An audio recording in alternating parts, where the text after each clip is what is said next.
Oke, kita bertemu lagi selamat siang di dalam kuliah Jaringan Telekomunikasi dari jurusan Teknik Elektro UPH. Nah, kita pada klip ini akan membahas sedikit tentang proses quantization, begitu ya.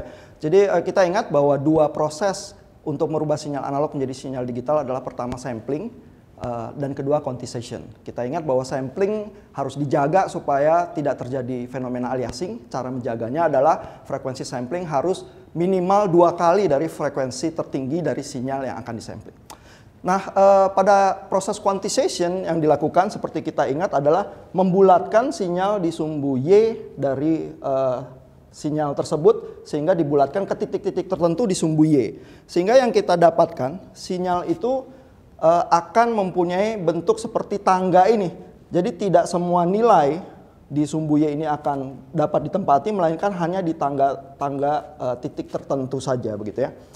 Nah, kalau pada proses sampling, ketika kita menjaga frekuensi samplingnya lebih tinggi dari 2 kali frekuensi maksimum sinyal, sinyal digital itu selalu bisa difilter dan dikembalikan menjadi sinyal analog. Tetapi pada proses quantization, pembulatan di sumbu Y itu, di nilai sumbu Y sinyal, tidak akan bisa kembali lagi ya, karena begitu dibulatkan, dia akan kehilangan informasi itu.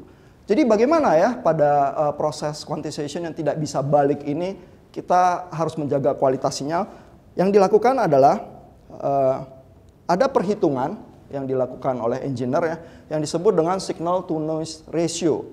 Di dalam perhitungan ini, engineer akan berkata bahwa oke, di dalam proses quantization pasti akan ada noise yang terjadi karena pembulatan itu. Tetapi seberapa besar sinyalnya dibanding noise yang terjadi akibat quantization itu yang kita jaga agar tetap cukup. Sehingga kalau sinyal to noise ratio-nya besar, maka sinyal itu bisa dipastikan menerima gangguan yang masih bisa diatasi, gitu ya.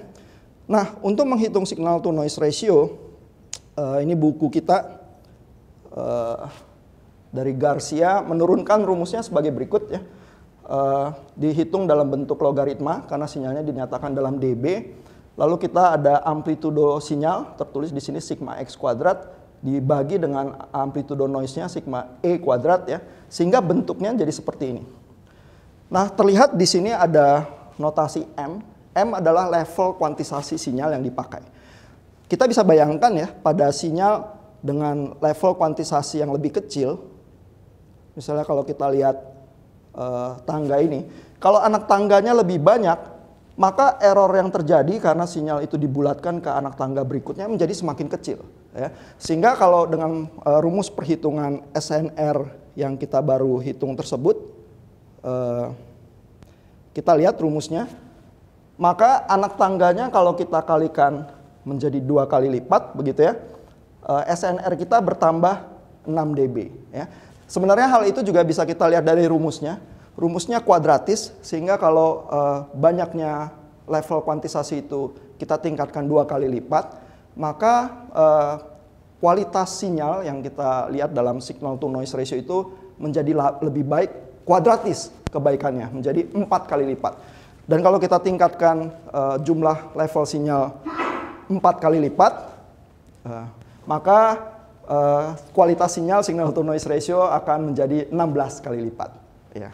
Demikian, kalau kita jaga signal to noise ratio dengan cukup baik, maka proses quantization juga kita bisa pastikan tidak menimbulkan noise yang tidak bisa diatasi oleh sistem. Terima kasih.